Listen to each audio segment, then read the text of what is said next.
Hey, I'm Lee Balcom, and I wanted to talk a little bit today about a very important topic because I hear it so often from people. In fact, I got an email from somebody who was asking me to cover this because what they said is, my spouse is hopeless.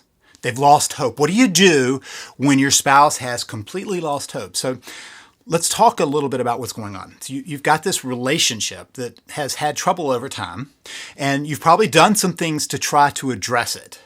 But along the way, while you continue to have hope of working on things, your spouse says, I don't see any way forward. So we need to talk about, how do you get back to that? What is this hope thing anyway? And is there some way of getting back to a place of hope? How important is this? Well, it's part of a book I wrote because it's that important. It's Beyond the Three Barriers. That's the name of the book, Beyond the Three Barriers. And those three barriers, one of them is that your spouse has lost hope. The reason this is so important is because we all need hope in our lives in order to move forward. When we don't have hope, when we've lost hope, we've lost our bearing. We don't know where to go. Now, I know that you have at least maybe a seed of hope, a little bit of hope, an inkling of hope. How do I know that? You're watching this. And you don't come watch a video about how do you save and improve your marriage unless you think there is hope to do that. You've already got a little bit of this. But what do you do if your spouse has lost hope? So one of the things you have to be very careful about is not allowing yourself to lose hope. If both people lose hope, you're in trouble. There's no motivation, there's no energy to move towards that. Now, you can say, well, I don't have a lot of hope. Okay, we're going to talk a little bit about that today. You could say, is there a way of getting my spouse to feel hope? Well, having hope yourself and working towards it begins to help. So first, we need to kind of understand what this whole hope thing is. I will tell you, at the beginning of my career, there was this idea floating around that hope was something that just happened inside of you. You know, you just either had hope or you didn't. And there was this place that I often saw where hope was considered to be this ethereal thing that didn't really matter too much. But there's been a lot of research since then. Positive psychology has brought in this whole belief that hope is something that we do need to look at and we can work on building. One of the people who worked on that is Charles Snyder. Charles Snyder was a wonderful researcher who believed that there was actually a formula for hope. And here's the thing, if you've got a formula for something, all you've got to do is figure it. It's like having a recipe, right? Let's say you want to make bread, right? What goes in bread? We know we have flour, we got some yeast, got some water, maybe a little salt, maybe a few other little things you might add to it. But basically, it's flour, yeast, and water, and a little salt. Those are the ingredients. And that's kind of the formula. There are these pieces that are there. Now, what you've got to figure out is how to use those pieces, how to mix them together, how to create what you want. But you have the formula. That's what a recipe is. It's a formula for making that end product. So part of what we want to do is talk about what are those components, because here's what I realized. When I was looking at Charles Snyder's work on hope, he's saying what I've been talking about in terms of control. What do I have to control? The same things you have to control are the things you need to build hope. And here's one of the things about control. It's all right here. All I can control is right here. I want you just for a moment to realize that one of the things that gets us into trouble is when we're working to try to control things we cannot control, like other people. I often will do a talk with people on this whole thing about control because it's one of the places where we can find more health in our psychology if we ask the question, is this in my control? And if it's not, I'm going to let it go, right? I don't have a dog in that fight is one way we talk about that. I don't really like the dog fight thing. It's not my row to hoe is another way of talking about it. Not my monkey, not my circus. That's one of my favorites. Not my monkey, not my circus. Y'all go deal with it, right? And in those moments, I can regain what I can control and look at those and ask, where do I need to step into this? Because if it's not in my control and I'm trying to control it, all I'm going to do is frustrate myself and other people. So we have this whole sphere around us of things that concern us, right? We could be concerned about what's going on with politics and what's going on with the weather and what's going on with our kids and our parents and our family and our workers and our bosses and our employees and inflation and whatever else, our spouse, right? But we don't have control over those things. Sometimes we think we do. I've had many people try to convince me that they have control over their kids. They are sadly mistaken, and their kids will prove it to them, right? So often they'll say, well, I can control my kids because I can punish them if they don't do what I say. And my response to that is, if you have to punish someone because they've done something you didn't say, you didn't have control. You're now cleaning up the mess. It's not control. So let's talk a little bit about this hope equation and then plug it into what you have to control. So you've got a spouse who has lost hope. Now, here is where it gets a little tricky. Sometimes people go from hope here, they lose hope, and then they find hope about something else. They lose hope about how the marriage can move forward, and they gain hope in how they could find freedom in an affair, in separation, in a divorce, in lots of other ways, right?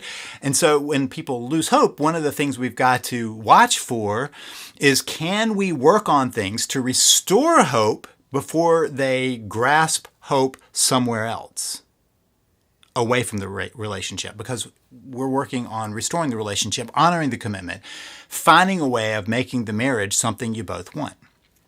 Okay, so back to Charles Snyder. What he said is that there are only 3 things that go into hope. 3 pieces to the formula, only 3. Now, my beginning of my career, it's like, well, you have hope or you don't have hope. There's all these little things that might impact that. No, 3 things. So I'm going to tell you Charles Snyder's formulation, and then we're going to bring it into what we can control, okay? And if you're wondering why, because your spouse is the hopeless one, 1 is to shore up your own hope.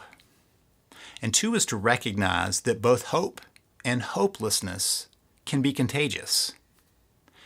Hope, if you inoculate yourself, build up your hope, build up your own place of hope, you might have enough to move it in that hopeful way.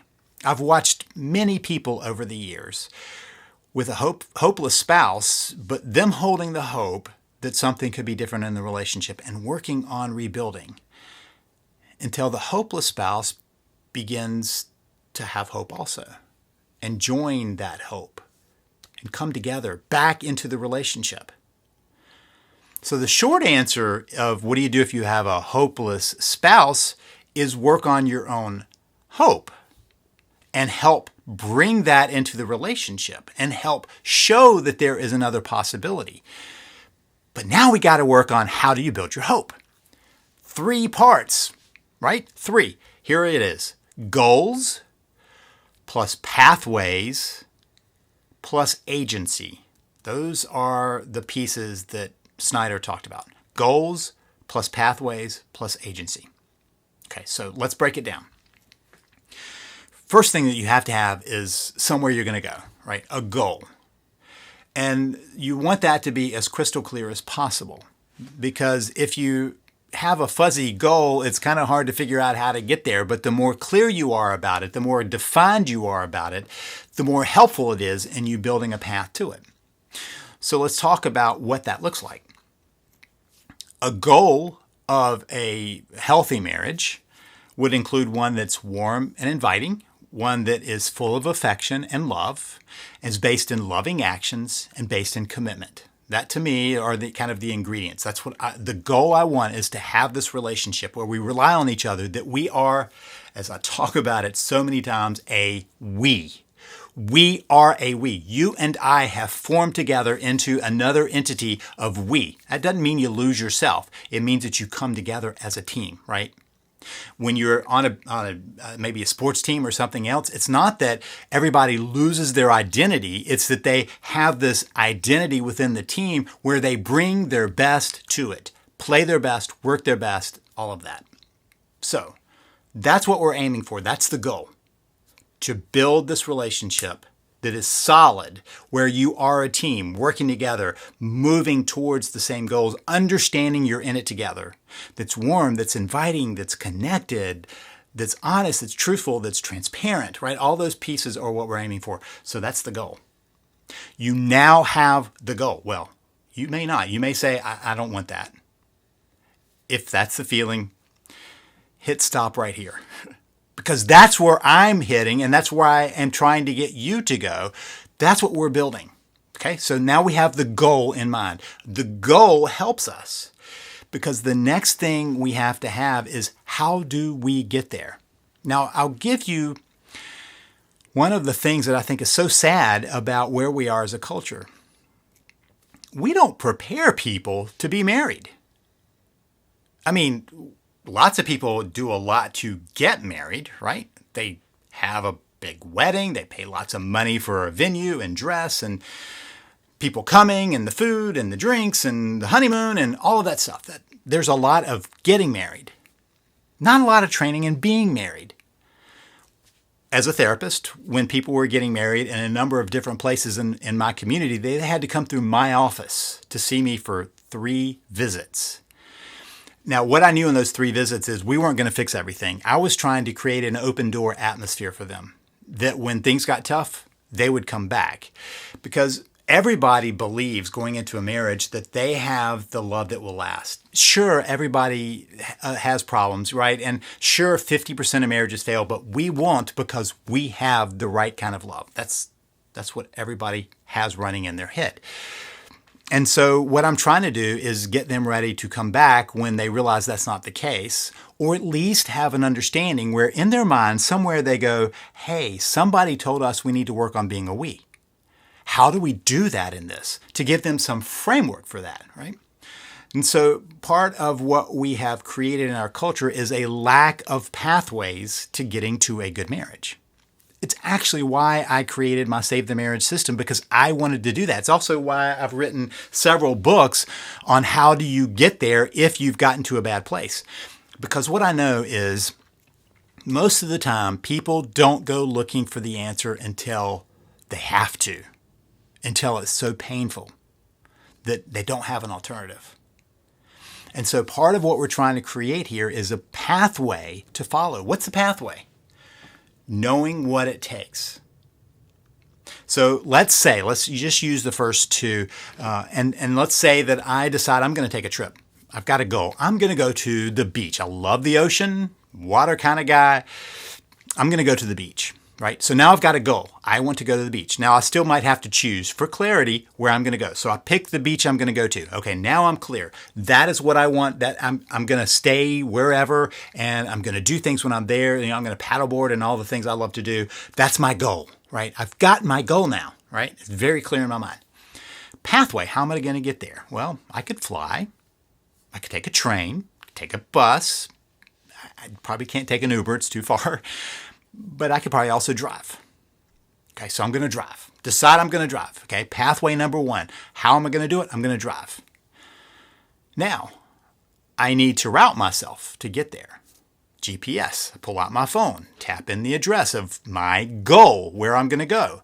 Figure out what I need to do, put in a car so that I have what I need when I get there to do the things I want to do when I'm there, right? So I pack up my paddleboard and do all those things, and then pack up my swim shorts and all the stuff that I'm going to need and put it in my GPS. Now I have my pathway.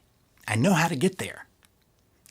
At least I know I can follow the directions to get there, right? And so I might be able to look at it and go, okay, I understand overall where I'm going to go. As I go, I need a little guidance, but that's okay. That's what we do in life. We find it as we go.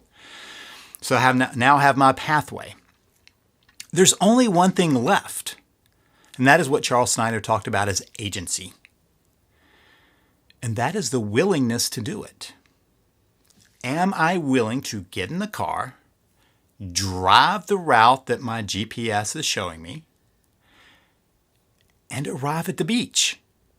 Am I willing, my agency to do that? Do I have the agency, the willingness to do what it takes to get there? So now we have this equation that helps us understand what we need to have hope. It also helps us understand where somebody might lose hope. So if your spouse has lost hope, the question is, what part of that is missing for them? Maybe you didn't really have a clarity about the goals of what you're trying to get to. Maybe you didn't have that we in mind, right? Maybe you just thought we'll just get married and keep doing what we've been doing and everything will work out, right? We didn't have a clear goal. Maybe that was it. So the goal wasn't clear, or you had a false goal. We'll get married, and as I talked about in that video on the myths of marriage, we'll live happily ever after because I found my soulmate and we'll make each other happy and all that, right? All that. That's a myth. So you might have had misguided goals. So you might have found that that's not working out because they're misguided. Okay, so maybe a goal issue, maybe a pathway issue. And to be honest, this is more often the case than the goals. The goals sometimes are just you're chasing after a mirage, but it's not far off, right? You can eventually get to where you want to get to. Pathway, that's the more troublesome because we don't prepare. People don't know how to get there. The pathway is missing. So part of what may have been missing in your relationship is having a clear pathway to get to that place. So pathway problem. Could be an agency problem. I just don't want to do it. Now, I will tell you more often than not, it's not an agency problem in the beginning. Sometimes people tell me it really is an agency problem, but the reason it is because the person has gotten so tired because the pathway and the goals aren't working. They wanted to do it, right? When people do all that it takes to get married, they generally have an agency, a willingness to do what it takes to get there. So it's not usually the agency crisis. It's the pathways and goals crisis. So part of that tells you that if you can begin to redefine your own goals and maybe even use that kind of language like we, us, our, maybe even work on the connection piece, the goal of a marriage, that warm connection. Take out the poisoned pieces, the more angry, hurtful, resentful pieces. Then it begins to clear up the goal problem. And then if you start working on your path, the path that you understand, not that they don't understand, but the path that you understand of how to get there, then you begin to understand how to move that forward. The pathway becomes more and more clear. So the pathway begins to be our pathway, not the pathway that becomes my pathway, that becomes our pathway, right? There's a place. So there's the pathway that's out there. Save the Marriage System gives you that. Then you take it in, it becomes your pathway. And as you work on it, it becomes our pathway, the relationship's pathway, to get to that goal. Agency is not typically the problem. Because people don't get married to end a marriage. They end a marriage because they don't know what else to do. They end a marriage because they've lost their goal, they've lost their path. They don't know how to get to a different place. It's not about agency. Okay, so how does this fit into the whole things you can control? There are 3 things you can control. We're doing lots of 3s today, right? But notice hope equals goals plus pathways plus agency. There are 3 things you can control. What I talk about of those pieces are the 3 A's, right? You get to choose your aspirations. What you want out of life, your aspirations. What do you want to move towards? You want to write a book? That's an aspiration. You want to travel the world? That's an aspiration. You want to have a warm, loving relationship, a loving, connected relationship, a great marriage, that's an aspiration. You get to choose that. I'm not saying that everybody chooses their aspiration. I say you get to choose it. You can choose it. Nobody's forcing you to choose an aspiration, but you can choose it. That's what you have control over. I can choose what I want to head towards. Want to go to the beach? I can choose that as a goal, even if right now I can't do that. My aspiration is to do that, even if it's down the road. I've got to build towards that. So we get to choose our aspiration. We control that. We don't control the fears that pop into our head. We don't control what other people have as their aspirations or their fears. We choose our aspiration. We do choose how much energy we feed to the fears that pop into our head. They're just there, though. That's what our brain does. What about this? What about this? It's a scenario builder. But what about this? Yes, but I'm going here. That's our answer. I can control my aspirations. Yes, but I'm going here. Okay, so aspirations. The second thing we get to choose is our attitude. Our attitude is, am I going to figure this out and move in that direction, or do I give up?